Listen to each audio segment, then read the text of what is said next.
बड़े शहरों की तर्ज पर अब आपके शहर गिरिडीह में पहली बार एक ही छत के तले भारत के 2 बड़े ब्रांड। अब दो ब्रांड्स के लजीज व्यंजनों का लुत्फ उठाइए।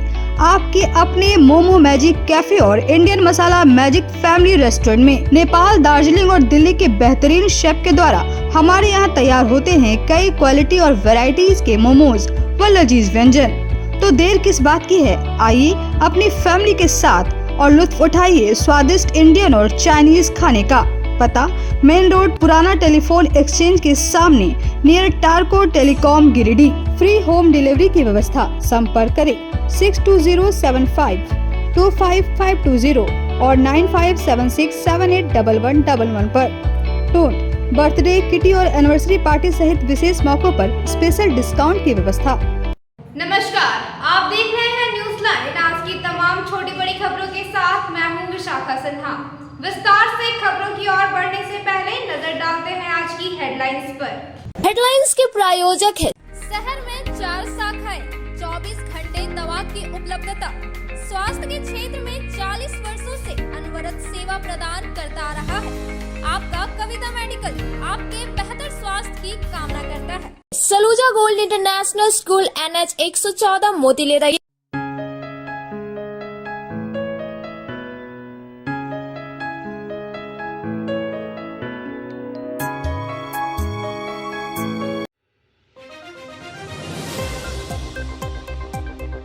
JNU के विश्व प्रसिद्ध तीर्थ स्थल पार्श्वनाथ पर्वत को पर्यटन स्थल में घोषित करने के मामले को लेकर जैन समुदाय में उबाल। देश के विभिन्न हिस्सों से आने वाले तीर्थ यात्री कर रहे हैं सरकार के इस फैसले का विरोध।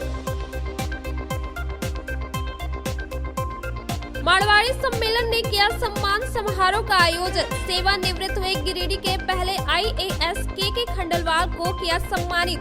कहा कि खंडेलवाल व उनके बेटों ने बढ़ाया गिरिडीह का मान। साल के अंतिम दिन श्रेय क्लब ने किया रक्तदान शिविर का आयोजन। कई युवाओं ने पूरे उत्साह के साथ किया रक्तदान। संघ कार्यालय में वनवासी कल्याण केंद्र का मनाया गया स्थापना दिवस। राष्ट्रीय स्तर के पदाधिकारी हुए शामिल। केंद्र के संस्थापक को किया नमन। और साल के आखिरी दिन गिरिडीह के विभिन्न पर्यटन स्थलों में उमड़ी पर्यटकों की भीड़, मनाया जश्न। अब खबरें विस्तार से। सरकार के द्वारा विश्व प्रसिद्ध JNU के मुख्य तीर्थ स्थल पारसनाथ पर्वत को पर्यटन स्थल में घोषित करने के मामले को लेकर जैन समुदाय के लोगों में आक्रोश बढ़ता जा रहा है। देश भर में इस मामले को लेकर विरोध दर्ज कराया जा रहा है। तो आइए देखते हैं इस मामले में क्या कहना है पर्वत वंदना करने के लिए देश भर से आने वाले तीर्थ यात्रियों व जैन मुनि श्री प्रमाण सागर जी महाराज का। आज हम मौजूद है JNU के विश्व प्रसिद्ध तीर्थ स्थल पारसनाथ में, जहाँ पे आज देख रहे हैं कि काफ़ी भीड़ है। यहाँ पर सिर्फ भारत ही नहीं बल्कि दूसरे देशों से भी लोग यहाँ पर पर्वत वंदना करने के लिए आ रहे हैं। JNU के 20 तीर्थकर जो हैं उनकी चरण पादुका है, यही इसी पर्वत पर उन्होंने मोक्ष प्राप्त किया था। और सबसे जो ऊपर टॉप पर है वो भगवान पार्श्वनाथ का मंदिर है, जहाँ जैन समाज के लोग हैं वो बड़ी तादाद में आ रहे हैं। अभी ये समय होता है जो देश के विभिन्न हिस्सों से यहाँ पर लोग आते हैं और प्रतिदिन सुबह, जैसा कि अभी तीर्थयात्रियों ने बताया कि वो अर्धरात्रि को वो पर्वत पर चढ़ना शुरू करते हैं और दोपहर सूर्य ढलने के साथ ही वो पर्वत वंदना करते हुए नीचे की ओर उतरते हैं। साल में वो कई दफ़ा यहाँ पर आते हैं क्योंकि उनका सबसे बड़ा तीर्थ स्थल ये है। लेकिन अभी वर्तमान में जैसा कि देखा जा रहा है कि राज्य सरकार के द्वारा पारसनाथ पर्वत को पर्यटन स्थल के रूप में घोषित करने के लिए केंद्र सरकार को प्रस्ताव भेजा गया है। इसके पहले भी एक बार प्रस्ताव भेजा गया था और वो विरोध जैन समाज के द्वारा उसका विरोध किए जाने की वजह से उस पर स्टे लगा था। लेकिन फिर से एक बार ये मुद्दा भी सामने आया है और एक बार फिर से पूरे देश में जैन समाज के जो लोग हैं वो इसका विरोध कर रहे हैं।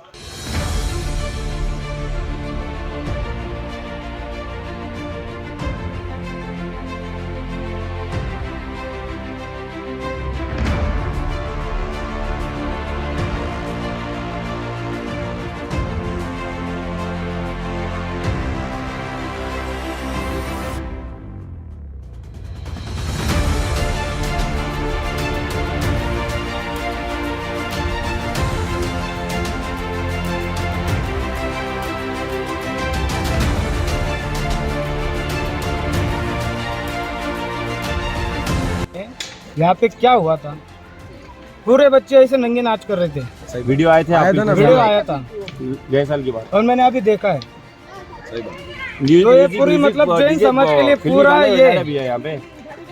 ये फिल्मी गाने बजाने की जगह नहीं है। मुझे बोलो शिवजी के मंदिर में आप कोई फिल्मी गाने लगा सकते हो? बस आप इसका नहीं जवाब लगा दीजिए। सकते तो हो। हमारा भी ये तो मंदिर यहाँ है, पे भी इसको शिवजी के अतिशय क्षेत्र है, जैनों का क्षेत्र है, आप भी वो हिसाब से ये करो तो हम आपको कोई ये नहीं करेंगे। सिद्ध क्षेत्र है भैया। क्षेत्र के हिसाब से आप जो ये कर रहे हैं तो हम भी आपको यही करेंगे कि ठीक है भाई आप जाओ, पर आप जैसे गैर व्यवहार कर रहे हो तो हम आपको फिर विरोधी करेंगे ना। कठिनाई तो नहीं कि भैया ये जो हम लोग जो मोजे पहन के आ रहे हैं तो यहाँ सब हमारी पवित्रता खत्म हो गई है। यहाँ सब कारण ये सब जूते चप्पल, ऊपर खाना पीना, हम ऊपर ऐसी पवित्र जगह भी हम यहाँ बाथरूम तक नहीं करते हैं, थूकते भी नहीं हैं।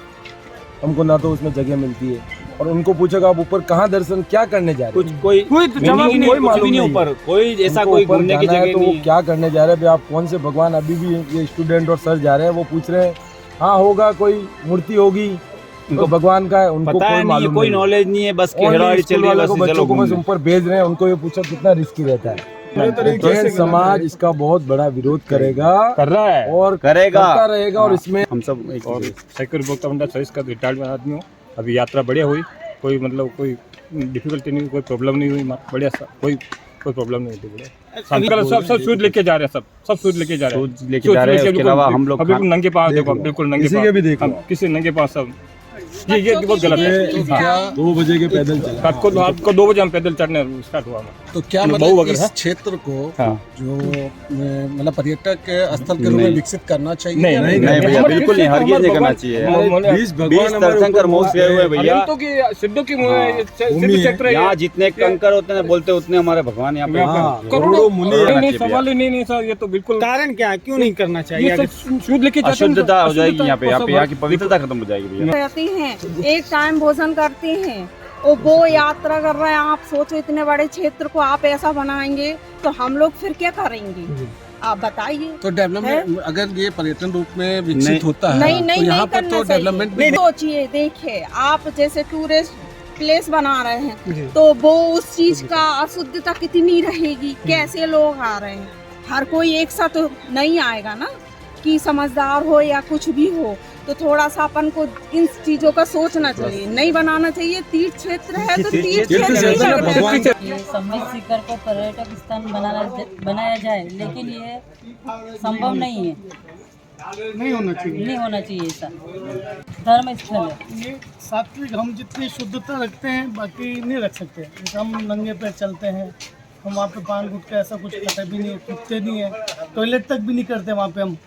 तो ये मतलब ये सब हर कोई नहीं कर सकता है। ये विकास थोड़ी होगा, इसको पर्यटन घोषित कर दोगे क्या विकास हो जाएगा?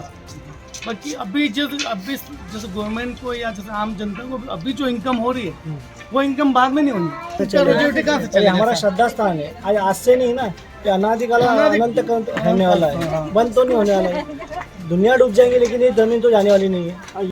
जैसा कि जैन तीर्थयात्रियों का कहना है कि ये वो पूरी पवित्रता के साथ पर्वत वंदना के लिए आते हैं और भगवान पार्श्वनाथ का दर्शन करते हैं, लेकिन जो गैर जैन समाज के लोग हैं, जो गैर मतलब हिंदू है, वो यहाँ पर सिर्फ पर्यटक के रूप में एक घूमने के लिए आते हैं। उन्हें ज्ञात नहीं है कि उन्हें किन नियमों का पालन करना चाहिए। ऐसे में उन्हें लग रहा है कि अगर इस पर्वत को, इस स्थल को, जो उनका सबसे बड़ा तीर्थ स्थल है, अगर सरकार के द्वारा पूरी तरह से पर्यटक स्थल के रूप में घोषित कर दिया जाता है तो यहाँ पर जो दूसरे समाज के लोग हैं उनका भी लगातार आना जारी रहेगा और जो उनके नियम हैं, जो पवित्रता है, वो समाप्त हो जाएगी, जिससे उन्हें उनके अंदर आक्रोश भी है और इसी डर के वजह से वो लगातार इस चीज़ का प्रोटेस्ट कर रहे हैं कि जो पार्श्वनाथ पर्वत है तो पर्यटक स्थल के रूप में घोषित ना किया जाए। वो लगातार सरकार से मांगे भी कर रहे हैं, केंद्र सरकार से भी उनका लगातार यही अपील जा रहा है कि ये जो पर्वत है, पार्श्वनाथ पर्वत जो है, उसे एक धार्मिक स्थल ही रहने दिया जाए, इसे पर्यटक स्थल के रूप में वे घोषित ना करें। होनी चाहिए, अगर किसी ने किया तो ये ठीक बात नहीं है और हमें इस पर रोक लगना चाहिए। और हम तो सभी से कहेंगे, इस क्षेत्र पर सब तरह के लोग आते रहें, सभी समुदाय के लोग वर्षों से आते हैं सब श्रद्धा भाव से आए, श्रद्धा भाव से दर्शन पूजन वंदन करके आनंद लें, अपने जीवन में पुण्य अर्जन करें। ये पुण्य स्थली है, पुण्य भूमि है, सिद्ध भूमि है। यहाँ किसी के लिए रोक टोक की बात उचित नहीं है, लेकिन यहाँ की पवित्रता को बनाए रखना सबकी जिम्मेदारी है। डेवलपमेंट का निषेध नहीं है, पर डेवलपमेंट से अगर हमारी मूलभूत आस्था ही चली जाएगी तो डेवलपमेंट का मतलब। जहाँ एक तरफ देश विदेश से आने वाले जैन तीर्थयात्रियों ने सरकार के इस फैसले का विरोध किया है कि पार्श्वनाथ पर्वत को जो है पर्यटन स्थल के रूप में विकसित किया जाना चाहिए, वहीं दूसरी तरफ जो जैन मुनि है, अभी हमने परमान सागर जी महाराज से भी बात की, उनका भी स्पष्ट कहना था कि ये उनका सबसे बड़ा तीर्थ स्थल है और तीर्थ स्थल वंदना करने की जगह होती है, पूजा करने की जगह होती है, ना कि घूमने फिरने और मौज मस्ती करने की जगह होती है। देखिए, किसी भी धार्मिक क्षेत्र को अगर पर्यटन स्थल घोषित किया जाएगा तो विरोध तो स्वाभाविक है। धर्मस्थल है, पर्यटन स्थल। धर्मस्थल में सभी लोग श्रद्धा भाव से जाते हैं और पर्यटन स्थल में मौज मस्ती से। लोगों को दोनों की आवश्यकता होती है, पर श्रद्धा भाव की जगह में हमें श्रद्धा भाव से जाना चाहिए, और जिनको मौज मस्ती करना हो मौज मस्ती के स्तर पर जाए। जैन समाज का यही कहना है कि श्रद्धा का स्तर है, पूज्य स्थल है, इसकी पूज्यता और पवित्रता बनाए रखे, इसे मौज मस्ती का स्थान न बनने। अगर इसे पर्यटन स्थल के रूप में विकसित कर दिया जाएगा तो लोग यहाँ पर घूमने फिरने के लिए आएंगे, मौज मस्ती करने के लिए आएंगे। इससे पर्वत की जो पवित्रता है वो विखंडित होने का डर रहेगा, इसलिए पूरा जैन समाज इसका विरोध कर रहा है। सहयोगी मनोज के साथ पार्श्वनाथ से रिंकेश कुमार।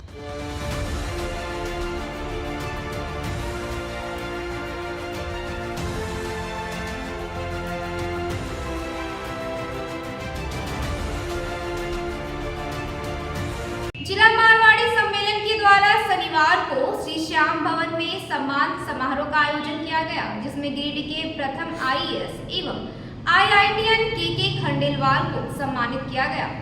जिला मारवाड़ी सम्मेलन ने जिले के प्रथम आईएएस एवं प्रथम आईआईटीएन के खंडेलवाल के सेवानिवृत्त होने के बाद गिरिडीह आगमन पर सम्मानित किया। श्री श्याम सेवा समिति प्रांगण में शनिवार को मारवाड़ी सम्मेलन के द्वारा समारोह का आयोजन किया गया। मौके पर सम्मेलन के पदाधिकारियों ने श्री खंडेलवाल को शॉल उड़ाकर व पुष्पगुच्छ के साथ ही श्रीमद् भागवत गीता देकर सम्मानित किया। श्री खंडेलवाल इसी वर्ष झारखंड के अवर मुख्य सचिव पद से सेवानिवृत्त हुए हैं। उम्मीद है कि रिजल्ट काफी अच्छा होना चाहिए, क्योंकि एक 100% होना संभव नहीं है, इट इज नॉट पॉसिबल।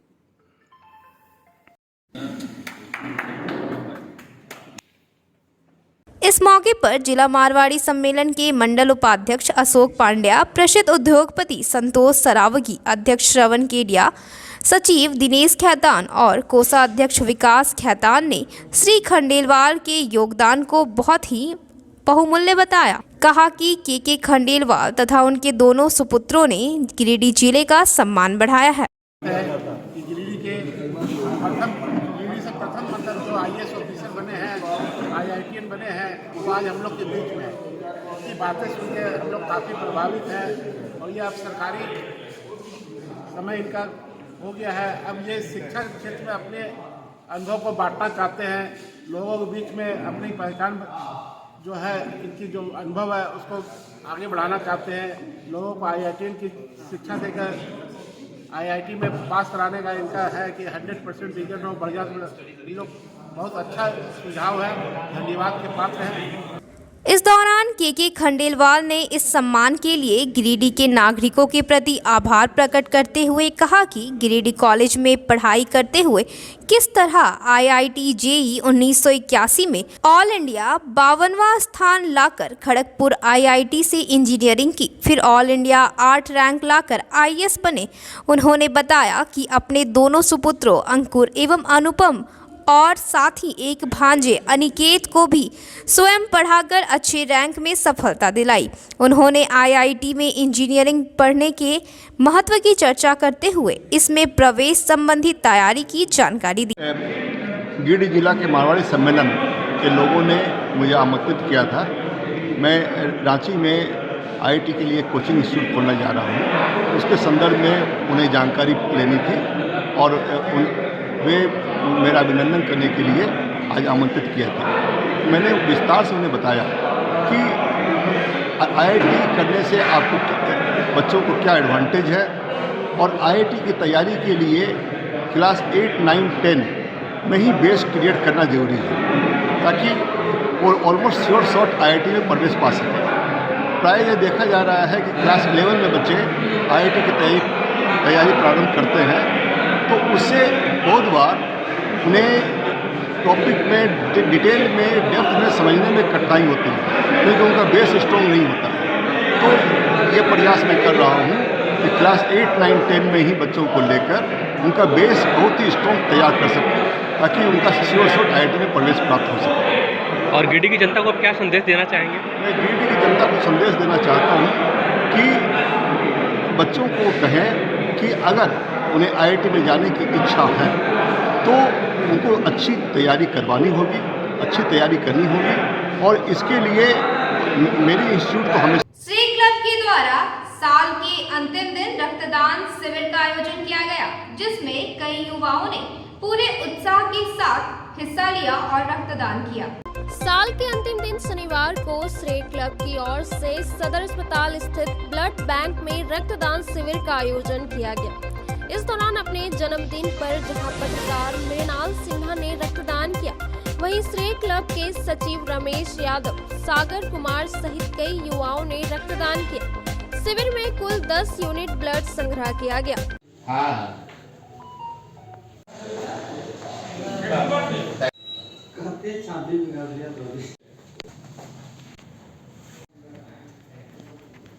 मौके पर उपस्थित रेड क्रॉस सोसाइटी के उपाध्यक्ष डॉक्टर तारकनाथ देव ने रक्तदान करने वाले सभी युवाओं का उत्साह बढ़ाते हुए शुभकामनाएं दी।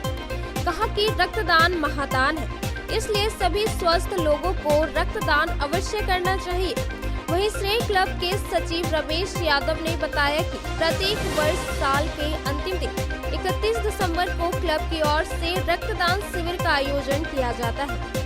कहा कि जिले भर में लगभग 150 थैलेसीमिया मरीज के बच्चे हैं जिन्हें ब्लड की आवश्यकता होती रहती है।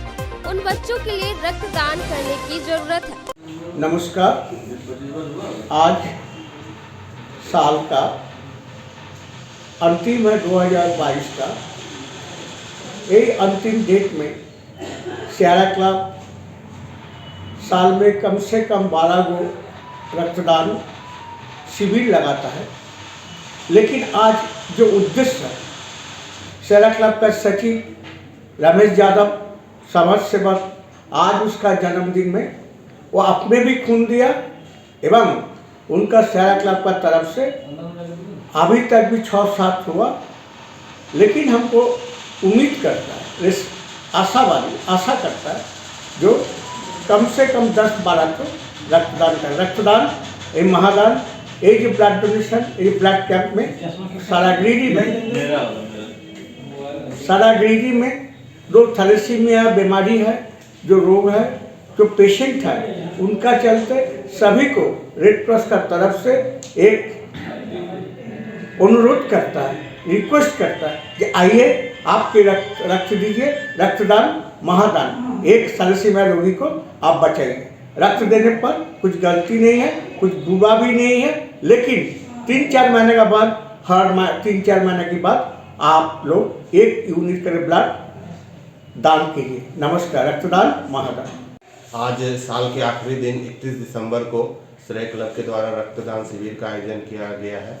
ऐसे तो लगभग हर दिन हमारे क्लब की तरफ से 2-4 यूनिट डोनेशन होता है, लेकिन साल के आखिरी दिन भी हम लोग एक कैंप के माध्यम से रक्तदान करते हैं। और गिरिडीह में बहुत सारे थैलेसीमिया बच्चे हैं, लगभग 150, जिन्हें हर 15 से 20 दिन में रक्त की आवश्यकता होती है। तो इन्हीं सबको की रक्त की पूर्ति के लिए हम लोग लगातार इस तरह का प्रयास करते हैं।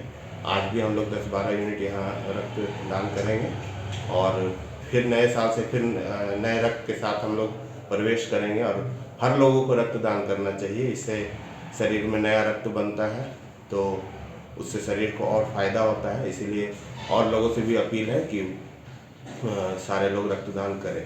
बीती रात चोरों ने बिरनी के पोखरिया गांव के 5 घरों में चोरी की घटना को अंजाम देते हुए नकद सहित लाखों के सामान पर हाथ साफ कर दिया। घटना में स्थानीय लोगों में चोरी को लेकर दहशत है। बिरनी थाना क्षेत्र के बलिया पंचायत के पोखरिया विश्वकर्मा टोला में बीती रात चोरों ने 5 घरों में चोरी की घटना को अंजाम दिया और चलते बने।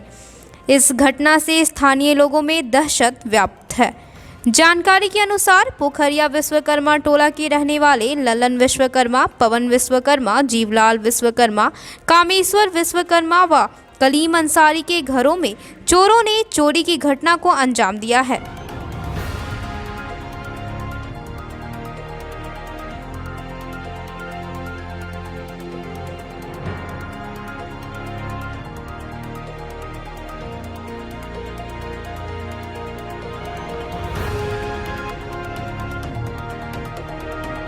पवन विश्वकर्मा व ललन विश्वकर्मा की मां द्रौपदी देवी ने बताया कि उनकी छोटी बहू गिरिडीह के हॉस्पिटल में एडमिट है, जिसके कारण परिवार के सभी सदस्य हॉस्पिटल में ही रहते थे। रात में चोरों ने घर में लगे ताले को तोड़कर घर में रखे करीब 1 लाख रुपए नगद, जेवर व बर्तन सहित अन्य सारे सामान पर हाथ साफ कर दिया। इधर घटना की सूचना मिलते ही बिरनी पुलिस दल बल के साथ घटनास्थल पर पहुंची और मामले की जांच पड़ताल में जुट गई। अच्छा।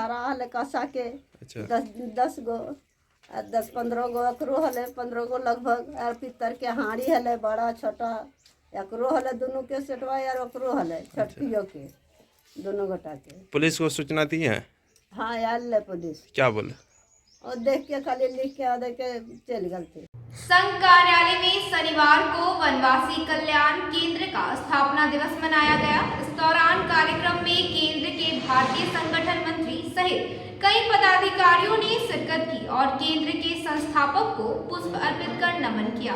बरगंडा स्थित संघ कार्यालय में शनिवार को वनवासी कल्याण केंद्र का स्थापना दिवस मनाया गया। कार्यक्रम में बतौर मुख्य अतिथि के रूप में अखिल भारतीय संगठन मंत्री रमेश बाबू और प्रांतीय सह संगठन मंत्री सुशील मरांडी मुख्य रूप से उपस्थित थे। बैठक के दौरान अतिथियों सहित केंद्र पदाधिकारियों ने कल्याण केंद्र के संस्थापक बाला साहब देश पांडे के चित्र पर पुष्पांजलि अर्पित करते हुए उन्हें नमन किया। इस दौरान संगठन से जुड़े हुए कई मुद्दों पर विस्तार पूर्वक चर्चा की गई। मौके पर बतौर मुख्य अतिथि संगठन मंत्री रमेश बाबू ने बताया कि 45 वर्षों से इस आश्रम के लिए कार्य कर रहे हैं। कहा कि वनवासी कल्याण केंद्र देश भर के विभिन्न प्रांतों में समाज के सर्वांगीण विकास, धर्म की रक्षा, खेलकूद, शिक्षा, जनजातीय सुरक्षा सहित कई विषयों पर कार्य कर रही है। उन्होंने कहा कि जनजातीय समाज का विकास विभिन्न प्रकार के आयामों के जरिए किया जा रहा है। मैं रमेश बाबू, अखिल भारतीय वनवासी कल्याण आश्रम का सह संगठन मंत्री। मेरा केंद्र रांची है और वनवासी कल्याण आश्रम के कार्य हेतु पूरे देश भर में मेरा प्रवास होता है। वनवासी कल्याण आश्रम की स्थापना 1952 में 26 दिसंबर को वर्तमान में जो छत्तीसगढ़ प्रांत में जो जशपुर नगर करके जो क्षेत्र आता है, उस स्थान पर इसका जो है जो बीज माने उस स्थान पर जो कल्याण आश्रम की स्थापना हुई। कल्याण आश्रम की स्थापना पूजनीय बाला साहेब देशपांडे जी ने किया है। आप लगभग 45 वर्ष उस क्षेत्र में रह करके वनवासी कल्याण आश्रम के कार्य को दिशा देने का कार्य किया है। आज वनवासी कल्याण आश्रम का कार्य संपूर्ण भारत में है। सभी प्रांतों के अंदर में जहां जनजातियां निवास करते हैं, उनमें कल्याण आश्रम का कार्य चल रहा है। नॉर्थ ईस्ट के सभी 8 राज्य और अंडमान निकोबार आइलैंड्स और जितने भी यूनियन टेरिटरिया है और देश के अन्य सभी राज्यों में, विशेष करके जो 5वीं अनुसूची के अंतर्गत आने वाले और 6वीं अनुसूची के अंतर्गत आने वाले सभी क्षेत्रों में कल्याण आश्रम का कार्य है। जनजाति समाज के सर्वांगीण विकास को लक्ष्य लेकर के वनवासी कल्याण आश्रम काम कर रहे हैं। मौके पर प्रभारी महापौर प्रकाश राम, वनवासी कल्याण केंद्र के अध्यक्ष विनोद केसरी, सचिव अमित कुमार श्रीवास्तव, पूर्व चांसलर सिद्धेश्वर प्रसाद सिन्हा सहित कई लोग मौजूद थे। अब वक्त हो चला है एक छोटे से ब्रेक का। श्री संजीव टेक्सटाइल गिरिडीह की पहली दुकान, जहां एक ही छत के नीचे आपको मिलेगा संपूर्ण रेंज। जी हाँ, हमारे यहाँ Raymond, Siyaram, Reid and Taylor, Linen Club, Century, Arvind के अलावा और भी कई ब्रांड की सूटिंग एंड शर्टिंग के अलावा कई कंपनियां जैसे स्पार्की, फ्लू के जीन्स भी उपलब्ध है। साथ ही लक्ष्मी पट्टी, सुभाष, मीनू साड़ी, सुमन, बेंगलुरु ताज सहित कई ब्रांड की साड़ियां आपको यहाँ उचित मूल्य पर मिलेगी। इसके अलावा हमारे यहाँ सलवार सूट, रेडीमेड सरारा, गरारा, गाउन, फ्रॉक सूट पीस का फुल रेंज उपलब्ध है। साथ ही फैंसी टॉवेल, बेडशीट, पर्दा, दर्री, ब्लैंकेट, धोती आदि आप यहाँ से उचित मूल्य पर खरीद सकते हैं। इतना ही नहीं, इस वेडिंग सीजन आपके लिए हमारे यहाँ है खास कलेक्शन, क्योंकि हम सजाते हैं दूल्हा दुल्हन को खास अंदाज में। तो होलसेल रेट में हमारे यहाँ करें खरीदारी और अपने पैसे एवं समय की बचत अवश्य करें। तो एक बार सेवा का मौका अवश्य दें। हमारा पता है श्री संजीव टेक्सटाइल, बंटी बाबू की दुकान, बड़ा चौक।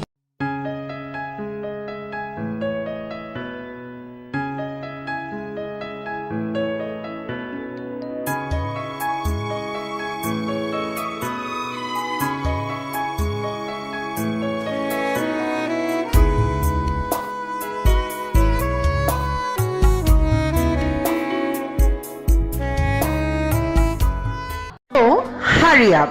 The admission forms for the session 2023-24 are available at the BNSDAV office counter for classes nursery to standard 9 from 15th November 2022 9 AM onwards, along with hostel facilities for the boys.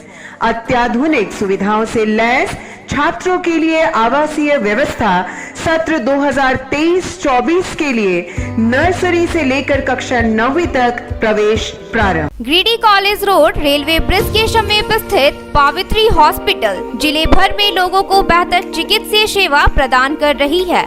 यहाँ गिरिडीह के जाने माने, प्रसिद्ध व अनुभवी हड्डी व नस रोग के विशेषज्ञ डॉक्टर रितेश सिन्हा की निगरानी में हड्डी फ्रैक्चर, नस रोग आदि का बेहतर इलाज किया जाता है। तो हमारा पता याद रखें, Pavitri hospital, college road, railway bridge के समीप, सीहोडी, गिरिडीह।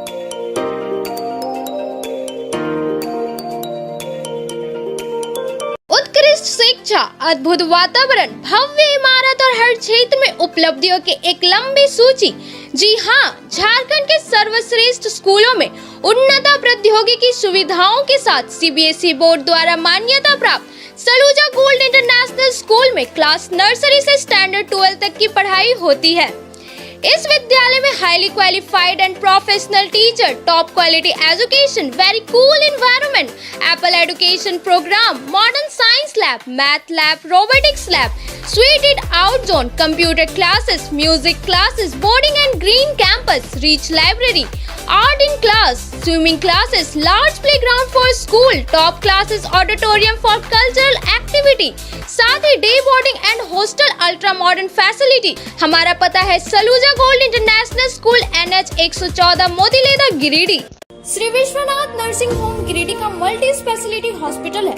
इस हॉस्पिटल में doctor SK Tokania general surgery एवं लैप्रोस्कोपी, यूरोलॉजी, स्त्री रोग, हड्डी रोग विशेषज्ञ, doctor Neeraj Tokania general and laparoscopy surgeon एवं senior resident depart urology, Apollo hospital Mumbai के द्वारा मरीजों का इलाज किया जाता है। इस नर्सिंग होम में आयुष्मान भारत मुख्यमंत्री जन आरोग्य योजना के तहत एक परिवार को 5 लाख रुपए तक का मुफ्त स्वास्थ्य बीमा दिया जा रहा है। इस योजना के तहत श्री विश्वनाथ नर्सिंग होम में इलाज की सुविधा उपलब्ध है। इस नर्सिंग होम में ICU की सुविधा भी उपलब्ध है। यहाँ मलेरिया, टाइफाइड, प्रसव, हाइड्रोसिल, हर्निया, अपेंडिक्स, बवासीर, गोल्ड ब्लैडर, स्टोन, पेट का कैंसर, किडनी का पथरी, बच्चेदानी का ऑपरेशन यानी कि सभी तरह का इलाज और ऑपरेशन किया जाता है। इसके अलावा यहाँ बंध्याकरण का ऑपरेशन मुफ्त में किया जाता है एवं लाभुकों को 1000 रुपए और सहिया को 200 रुपए का भुगतान बैंक अकाउंट के माध्यम से किया जाता है। नर्सिंग होम का पता श्री विश्वनाथ नर्सिंग होम, बरमसिया, मगरपुर, सवेरा रोड। ब्रेक के बाद आप सभी दर्शकों का स्वागत है। बरगड्डा में स्थित SSVM में शनिवार को विदाई समारोह का आयोजन किया गया, जिसमें विद्यालय परिवार की ओर से सेवानिवृत्त हुए कार्यकाल प्रमुख याज्ञवल्क्य शर्मा जी की काम की सराहना करते हुए उनके सुखद जीवन की कामना की गई। शहर के बरगंडा में संचालित सरस्वती शिशु विद्या मंदिर में शनिवार को विदाई समारोह का आयोजन किया गया। इस दौरान सेवानिवृत्त हुए कार्यालय प्रमुख याज्ञवल्क्य शर्मा को विद्यालय परिवार की ओर से पुष्पगुच्छ, अंगवस्त्र, मिठाई, कपड़े आदि भेंट स्वरूप प्रदान किया गया। इस दौरान सभी ने उनके आगे का जीवन सफल और सुखद मंगलमय हो इसकी कामना की। बहुत ही सफल कार्यक्रम पूर्ण होने के लिए माननीय समिति सदस्य, माननीय प्रधानाचार्य जी, सब कुछ मधुर रहे, मीठा रहे। समिति के सदस्य उमेश प्रसाद सिन्हा ने कहा कि श्री शर्मा विद्या भारती के एक समर्पित कार्यकर्ता के रूप में दायित्वों का निर्वाह करते हुए विषम परिस्थितियों में धैर्य धारण कर अपने कार्य को बखूब निभाया है। वहीं प्रधानाचार्य शिव कुमार चौधरी ने कहा कि श्री शर्मा ने 24 वर्षों से विद्यालय में अनवरत सेवा दी है। वे एक कुशल, आदर्श और लोकप्रिय कार्यालय प्रमुख की विशेषताओं को समेटते हुए एक अलग पहचान बनाई है। कहा कि जिनकी नियुक्ति होती है उनका सेवानिवृत्त होना अवश्य होता है। के साथ काम अब नहीं करेंगे, लेकिन साथ ही साथ आज एक बहुत बड़ी खुशी की भी बात है कि अब आप इनके लिए आने वाला समय एकदम खुले आसमान का की तरह है, जिसमें ये अपने मन के अनुरूप बहुत सारे कार्य जो यहाँ के बंधन में नहीं कर पाए हैं वो करने का मौका हमें मिलेगा। इनके कार्य प्रणाली के बारे में, इनके व्यवहार के बारे में आप सभी आचार्य बंधु मैंने कह चुके हैं।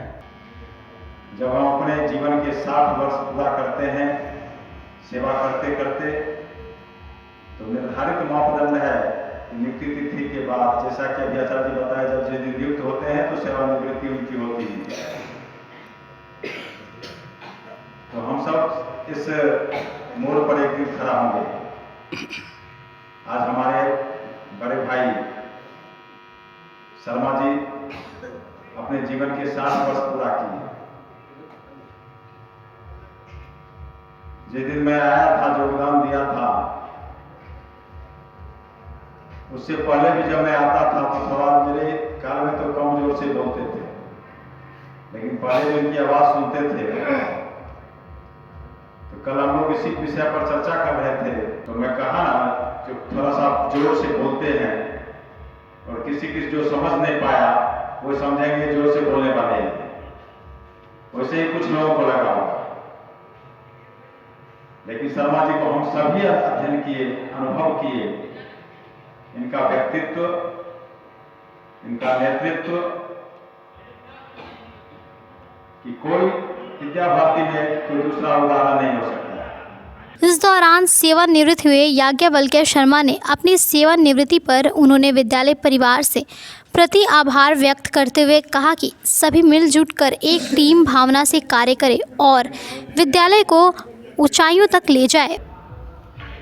जहाँ तक मेरे कार्यकाल का सवाल है, तो हमने 24 साल यहाँ पर पूरा करके हमने 24.5 ये मेरा कार्यकाल था। इस बीच में कम से कम ये तो जरूर हुआ कि कम से कम 7 से 8 प्रधानाचार्य, 7 से 8 सचिव महोदय, 7 से 8 कोषाध्यक्ष महोदय है ना, और बहुत ऐसे आचार्य जो आए भी और गए। तो उनसे भी 99 में हमारे दिवंगत अभी बैठी जो है वो जो है बोले कि ऐसा करो भैया, तुम अपना कार्यालय प्रमुख का भार संभालो। सर अभी कुछ जानते नहीं, अभी क्या करें, तो तुमको संभालना पड़ेगा। कार्यक्रम को सफल बनाने में राजीव सिन्हा, अजीत मिश्रा, नागमणि कुमार, राजेंद्र लाल बर्नवाल, शिवनंदन कुशवाहा, झुपर महतो, राजीव रंजन, मुकेश सिन्हा, सतीश मिश्रा, सरिता कुमारी, पृथा सिन्हा, हरिशंकर तिवारी, अशोक ओझा एवं समस्त आचार्य दीदी उपस्थित थी। भाजपा गांडी विधानसभा स्तरीय कार्यकर्ता मिलन सह वन भोजन कार्यक्रम का आयोजन किया गया, जिसमें भाजपाइयों ने वन भोज का आनंद लेने के साथ ही संगठन को मजबूत बनाने को लेकर चर्चा की। शनिवार को बेंगाबाद प्रखंड क्षेत्र के छोटकी खरगडीहा स्थित असगंदो जंगल में भाजपा का गांडी विधानसभा स्तरीय कार्यकर्ता मिलन समारोह सह वन भोजन कार्यक्रम का आयोजन किया गया। कार्यक्रम की अध्यक्षता बेंगाबाद मंडल अध्यक्ष और छोटकी खरगडीहा मंडल अध्यक्ष ने संयुक्त रूप से की। वहीं मंच संचालन छोटकी खरगडीहा पंचायत के मुखिया महेंद्र प्रसाद वर्मा ने किया। इस दौरान सभी भाजपाइयों ने प्रधानमंत्री नरेंद्र मोदी की मां की आत्मा की शांति के लिए 2 मिनट का मौन रखकर श्रद्धांजलि अर्पित की।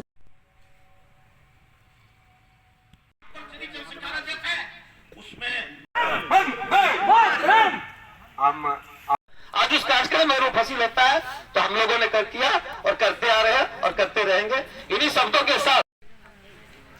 और इस कार्यक्रम में साथी बहुत खुशी की बात है, बेंगाबाद प्रखंड के पूर्व प्रमुख श्री राम प्रसाद यादव जी से आगे मौके पर पूर्व विधायक लक्ष्मण स्वर्णकार सहित अन्य भाजपाइयों ने कहा कि कार्यक्रम का मुख्य उद्देश्य पार्टी को मजबूत करना था, साथ ही आगामी लोकसभा चुनाव में सीट कैसे जीतना है इसको लेकर रणनीति तैयार की गई।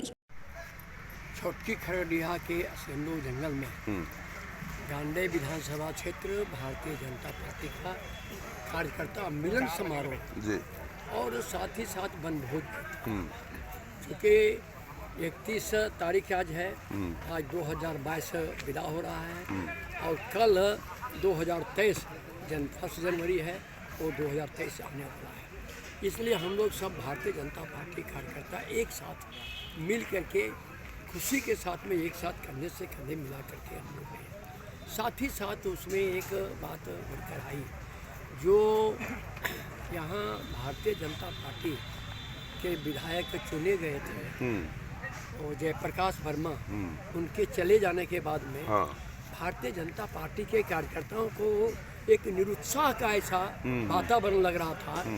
सो भारतीय जनता पार्टी मिलन समारोह इसलिए उसको करना पड़ा ताकि कोई भी कार्यकर्ता निरुत्साह नहीं हो, कार्यकर्ता बुलंदी के साथ उसी ढंग से रहे और कार्यकर्ता एकजुटता के साथ रहे और आने वाला 2024 में भारतीय जनता पार्टी पुनः देश के यशस्वी प्रधानमंत्री नरेंद्र मोदी जी को गद्दी पर आसीन करना है। मिलन समारोह सब वनभोज का कार्यक्रम इस छोटकी खरगडीहा के पावन पवित्र धरती पर भारतीय जनता पार्टी के द्वारा आयोजित की गई और इस कार्यक्रम में यह बात आया है कि भारतीय जनता पार्टी के कार्यकर्ताओं के साथ जो हेमंत सोरेन की सरकार के अधिकारी के द्वारा शोषण किया जा रहा है, प्रताड़ित किया जा रहा है, उसके लिए भारतीय जनता पार्टी के कार्यकर्ता गुलबंद है और हम लोग मुंहतोड़ जवाब देने के लिए तैयार हैं। और भारतीय जनता पार्टी की संगठन पूरे मजबूत है, एकजुट है और हम लोग जो हेमंत सोरेन की जो गलत नीति और जो कार्यकर्ताओं को जो दबाने का प्रयास किया जा रहा है उसको हम लोग विफल करेंगे। इसका हम लोगों ने संकल्प लिया है और संगठन को मजबूत करने का निर्णय लिया है ताकि 2024 में जो लोकसभा का चुनाव है वो हम लोग फतह करें। साल के आखिरी दिन 31 दिसंबर के मौके पर गिरिडीह के विभिन्न पर्यटन स्थलों पर लोगों की काफी भीड़ देखी गई। लोगों ने साल के आखिरी दिन को विदा करते हुए जमकर जश्न मनाया। यूं तो नया साल की सुगबुगाहट के साथ ही पर्यटन स्थलों पर न सिर्फ पर्यटकों का आना शुरू हो जाता है, बल्कि पिकनिक मनाने का सिलसिला भी शुरू हो जाता है। लेकिन वर्ष के अंतिम दिन और वर्ष के पहले दिन का विशेष महत्व होता है। इसलिए 1 जनवरी को पिकनिक मनाने को लेकर जहां लोगों के द्वारा जोर शोर से तैयारियां की गई है, वहीं शनिवार को साल के अंतिम दिन भी गिरिडीह के खंडोली, वाटरफॉल, बराकर सहित अन्य पर्यटन स्थलों पर पिकनिक मनाने के लिए लोगों की भीड़ उमड़ी हुई थी। इस दौरान नए साल के आगमन की खुशी में साल के अंतिम दिन 31 दिसंबर को अपने परिवार के साथ खंडोली, वाटरफॉल और विभिन्न पार्क व अन्य पर्यटक स्थलों पर पहाड़ों, झरनों के अलावे बोटिंग सहित अन्य मनोरंजन के साधनों का लुत्फ उठाते नजर आए।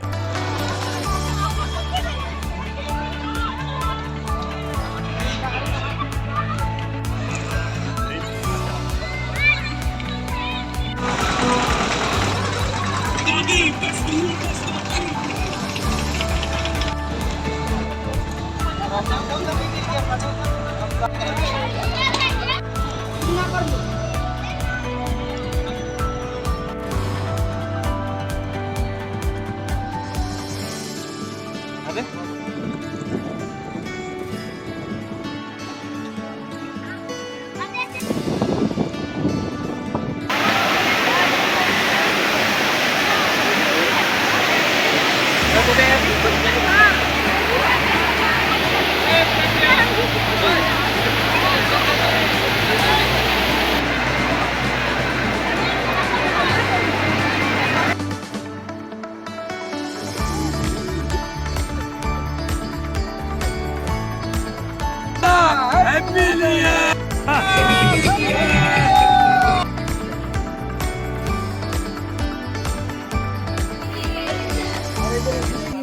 के अंत में बस इतना ही। तब तक के लिए दीजिए पूरी टीम को इजाजत। धन्यवाद।